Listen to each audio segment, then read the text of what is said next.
We are very grateful for Ahmed Alnaouq to join us right now. Ahmed is the founder of We Are Not Numbers. He has just a few minutes, but we wanted to bring him on. Ahmed, thank you so much for joining us today. You're in the UK, but your family and extended family and community is in Gaza. Can you talk about what you've been going through the last 3 weeks? We know that it's just been extraordinarily traumatizing and full of grief for you And and your family. I'd also just like to say welcome, Ahmed, Yeah, and I'm sorry that we are speaking to you in these circumstances. yeah, Many people will know, but not everyone, that on the 22nd of October, Israel bombed your family's home in Gaza and killed more than 20 members of your family, including your dear father Nasri, and 3 of your sisters and 2 of your brothers, and 15 of your nieces and nephews. And it's an unspeakable crime, and we offer you our sincere condolences.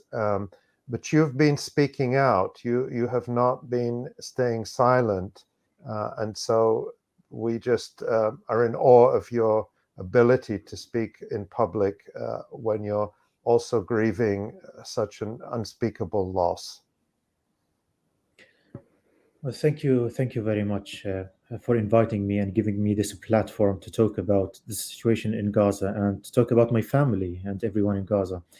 Just before I answer your question, I just want to elaborate that I am not the founder of We Are Not Numbers. I'm a co-founder. There are a number of friends and colleagues who started this project with me and who give a lot of their time and resources to this project. So we are grateful to everyone who helped in creating this project. And since you mentioned the project of We Are Not Numbers, it's actually I'm feeling some kind of deja vu here because We Are Not Numbers started in 2014 after I lost my brother and after I wrote about him for the first time. And the story I wrote about my brother was the inspiration for We Are Not Numbers, the creation of this platform to tell the human stories behind the numbers in the news.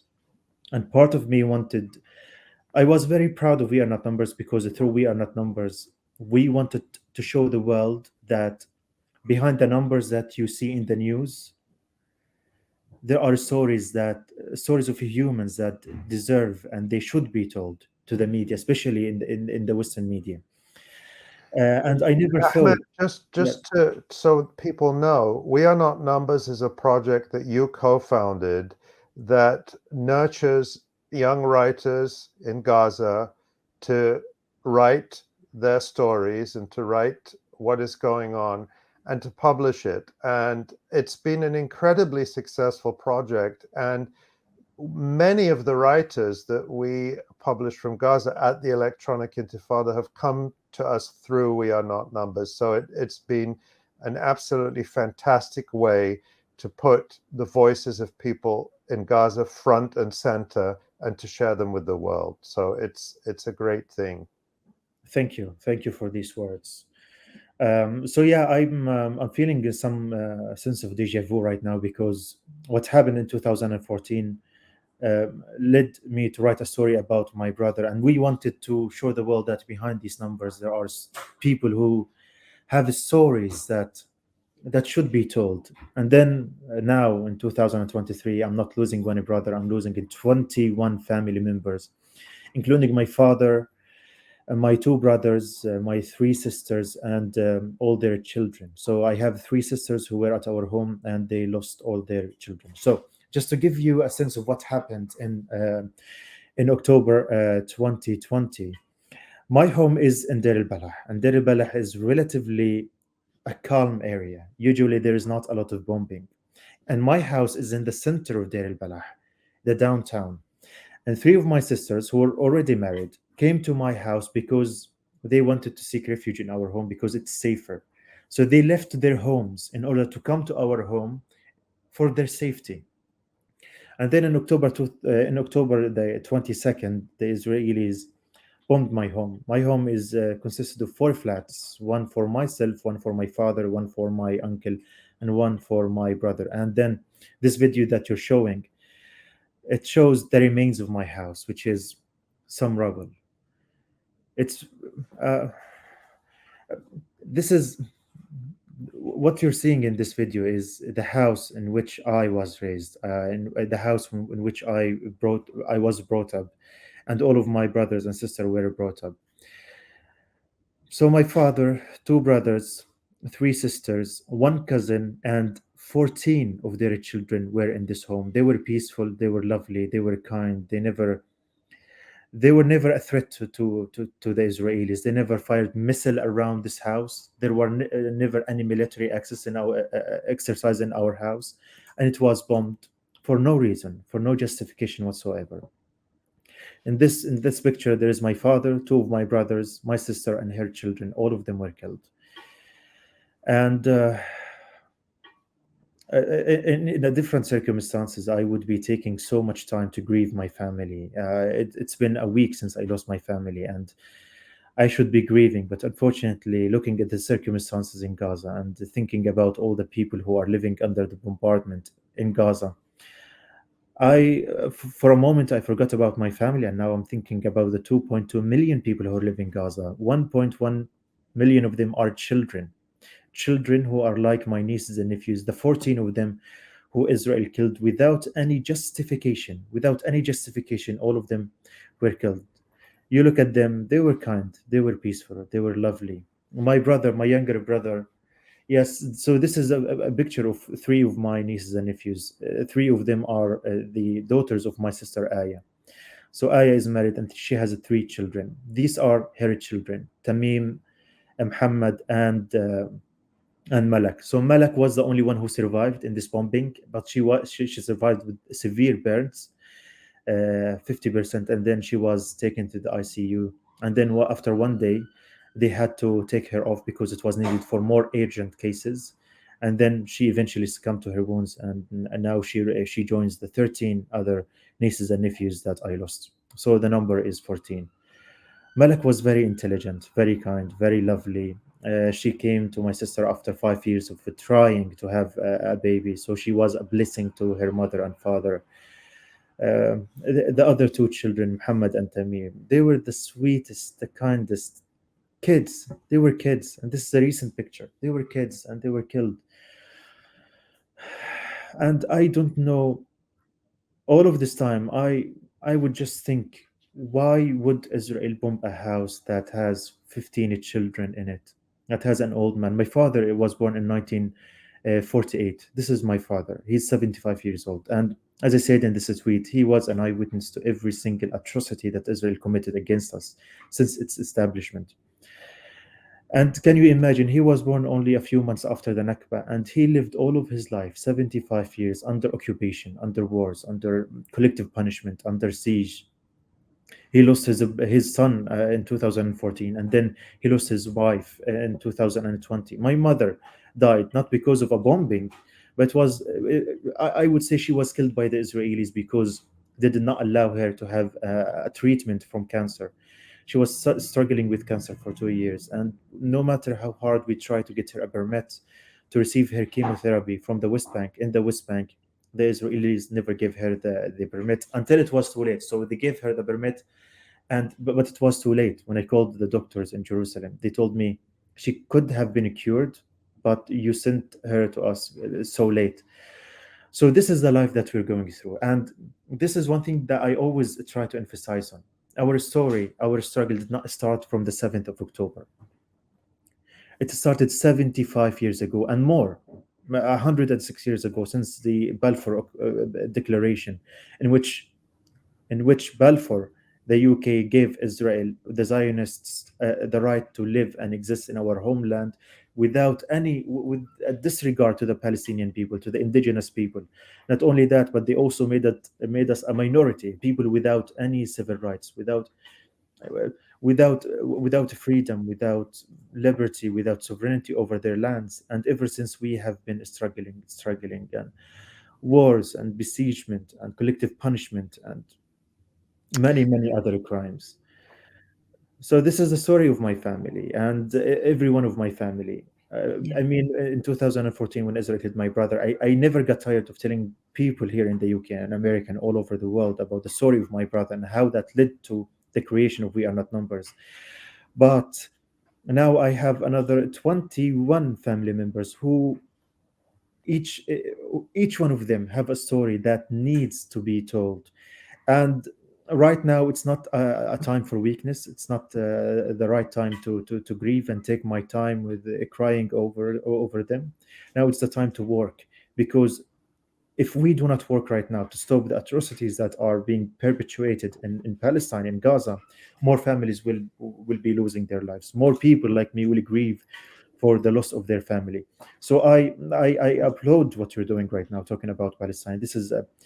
Uh, this is a, this is something that we really need here in the West. People need to hear our stories. People need to know what's actually going on in Palestine, not just the condemnation, condemning Hamas and the hostages and all of this nonsense. We need people to hear the real stories from the people who are suffering on the ground. And this is what you are trying to do. So I applaud you for that. I thank you very much for giving me this opportunity to speak about my family. And I'm telling you right now, I will never be silenced, and I Yeah. will never stop talking about my family. I will never stop talking about my brothers and sisters Yeah. Yeah. and father and mother and everyone, and not only my family, but also the Yeah. other families and other Palestinians who live under this bombardment, who live under this cruelty for not only 17 years of a blockade, the collective punishment, but also the 75 years of occupation, of besiegement, of settlement expansion, and all of these atrocities. So Ahmed, yes. sorry. I wanted to ask you where your family is from originally before the Nakba. Can you talk a little bit about the origins of your family and that So some of that history?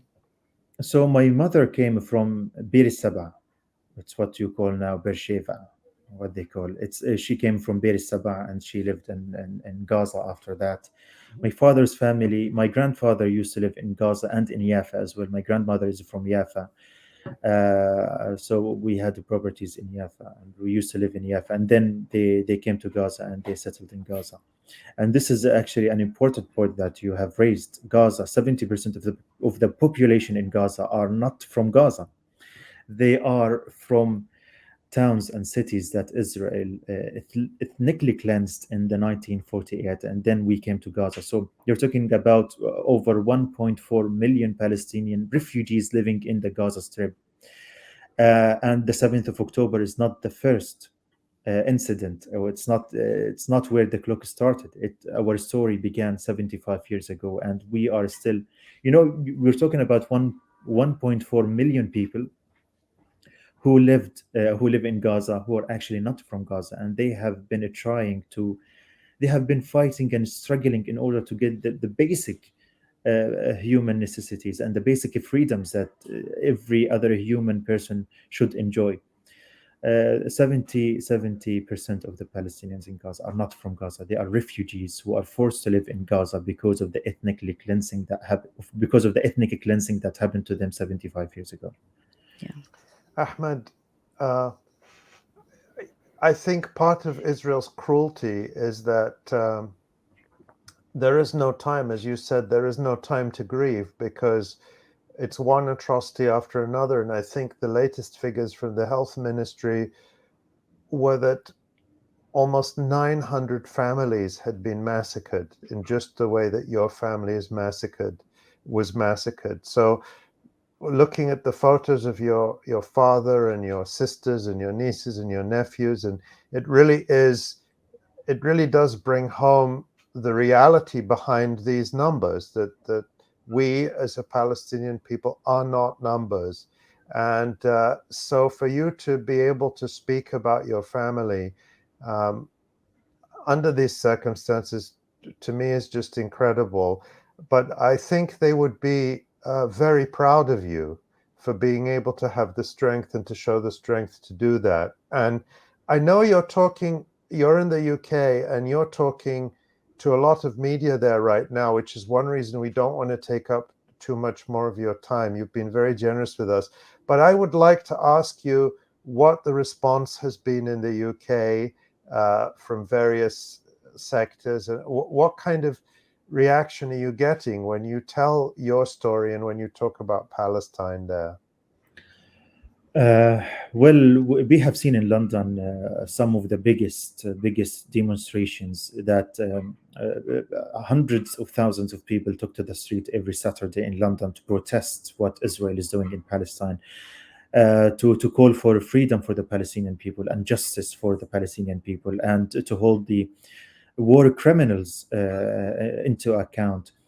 And I have seen that the British people, at their heart, they're very, very nice and kind people, and the majority of them are peace lovers. All of them. I think everyone is a peace lover. Everyone wants peace. Everyone wants freedom for the Palestinian people. But I'm just disappointed with the media in the UK.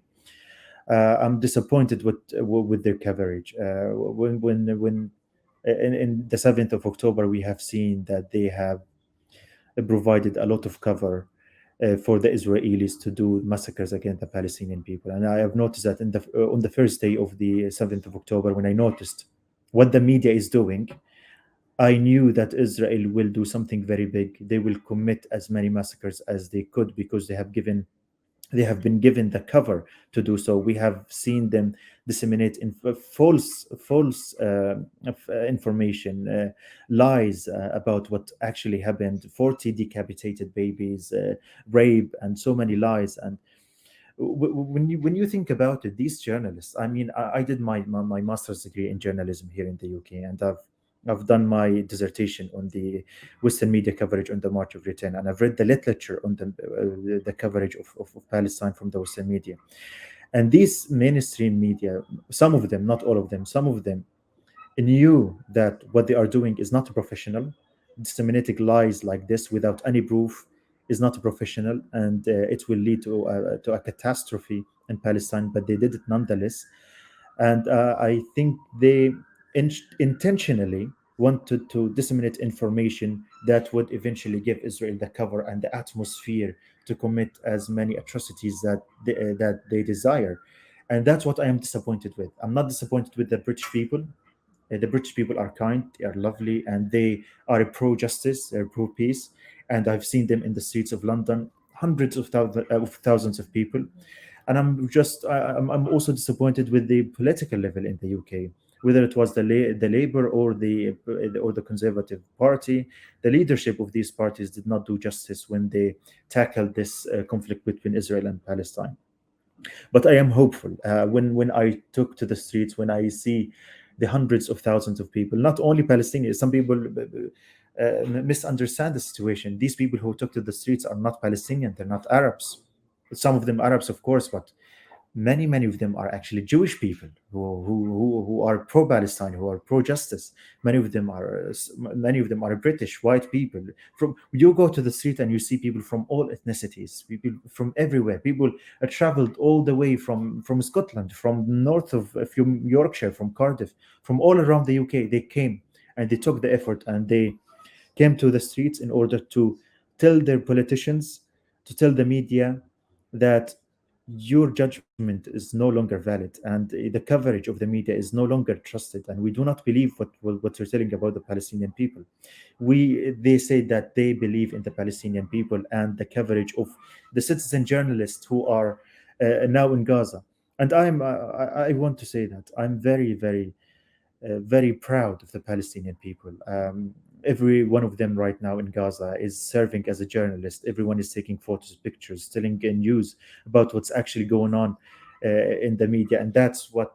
And the coverage of the Palestinian citizen journalists is now countering the mainstream media, and it's changing the narrative about Palestine, and that's why we have seen a huge change when it comes to the perception of the British people about Israel and Palestine. I mean, in the 70s and the 80s, you could hardly find someone who's aware of the political situation. You could hardly find someone who is pro-Palestine. Right now, I would say that maybe 70% of the British people uh, are politically aware about what's going on in Palestine, and they are pro-justice, or pro-peace in Palestine. So And this is something I also wrote about on a Twitter. I said that the disparity between the political will and the popular will in Britain is actually astonishing. You go to the streets and you see massive crowds of people protesting for Palestine, and then when you look at the political level at the prime minister and the government in the UK, you find something totally is completely different.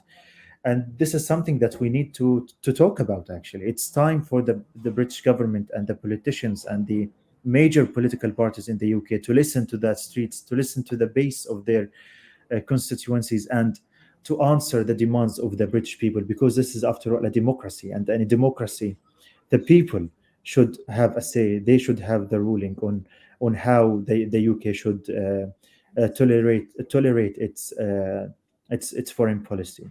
Yeah. Well, I'm sorry. Ahmed, no, no, we know that that you have to go. You are in between many media appearances, and so we want to just thank you so much for coming on to the live stream today. We've gotten just a flood of comments while you've been Yeah. talking from some of our viewers and listeners. Just thanking you. I think everybody is here holding you and holding your grief, and your yeah, anger and your anger. and your Absolutely. anger. And I just have to say, Ahmed, that the tweets you've been posting with the stories, the pictures and the stories of your family have been such a wonderful memorial to them. Mm. And at the same time, you have expressed your anger and your defiant rage at what Israel has done to your family and to so many other Palestinians, and the way you're turning that into work in order to continue to try to stop this genocide is really something that is amazing to us. And thank you for doing that, and thank you for being an example for all of us in an impossible, horrifying situation. Well, thank you very much. I would like to add something. Yeah. Now, you have invited me to speak about my family, but my family is not the only family that has been wiped out from the face of earth. Many other families, many other people lost their entire families. In 2021, our colleague Zainab Al-Qolaq lost 22 family members, and she was 22 years old when she lost 22 family members. And I excuse her; she couldn't talk a lot about it because it's a very traumatic experience. And so many other Palestinians lost many family members, and they couldn't talk about it because it's too difficult. But for me, it's very difficult for me to talk about it, and I can't say that I am as powerful as I seem. I'm a very emotional person, and I love my family. I loved my father more than anyone could love his father. I love him very much. He was the kindest, the most compassionate person you could ever meet. I always say that he's the kindest person that he ever walked this earth. And my heart bleeds for my father. My heart bleeds for my older brother and younger brother and the nieces and nephews. But I think this is also, I think we Palestinians don't have the luxury to grieve enough for our parents. We have a responsibility now to talk. And I also have a responsibility because I speak English, so I have a responsibility towards the British people, the people who I live among, to tell them about what's going on. But many other Palestinians don't have this voice. Can't speak English. They don't have telecommunication right now to tell their stories. And it's our responsibility, me and your responsibility, and everyone's responsibility to magnify the voices of the Palestinians who are in Gaza. Many of you as journalists and many of the listeners or the people who are watching us now, they are politically aware about what's going on in Palestine, and they can spread the word about Palestine. They can spread the stories of people who are in Palestine. So I think it's a collective responsibility that all of us, every one of us, share right now. It's not up to me as a journalist to talk. It's not up to you only as journalists to talk about Palestine. It's up to every single one. We have been failed by the mainstream media in the West. So, and we have lost hope in the media to change. Now we have a lot of hope on the people, on the free people of the world, every one of them, to share our stories and to work as um, as a journalist on his own. Not they shouldn't only talk about Palestine in the media, but they can talk to their neighbors, to their friends, to their family, to everyone about what's going on in Palestine, because what's going on in Palestine is dire and people are dying. And now there are more than 10,000 people died in Gaza, killed in Gaza, murdered in Gaza, massacred in Gaza. If we do not stop that, more and more thousands of people will die. So it is up to us as people who live in the West to speak out and to speak about what's going on in Palestine, to write to our MPs, and to demand a change both in the media and in the political sphere in the UK and in America. That's my final message. Please do not lose hope in Palestine. The Palestinian people are powerful, they are strong, they can survive, but we need your help so that you help them to survive and to live a dignified life, not only a life. We don't want a life under siege and occupation and collective punishment and all of that. We are sick and tired of this life. We want a dignified life. We want to be free. We want to live it free. And it is up to every single one of you to help us accomplish this dream. Thank you. Thank you. Thank you so much, Ahmed. Thank you, Thank you, Ahmed. Ahmed. We take your words seriously and we will continue to do that. Thank you very much. Thank you.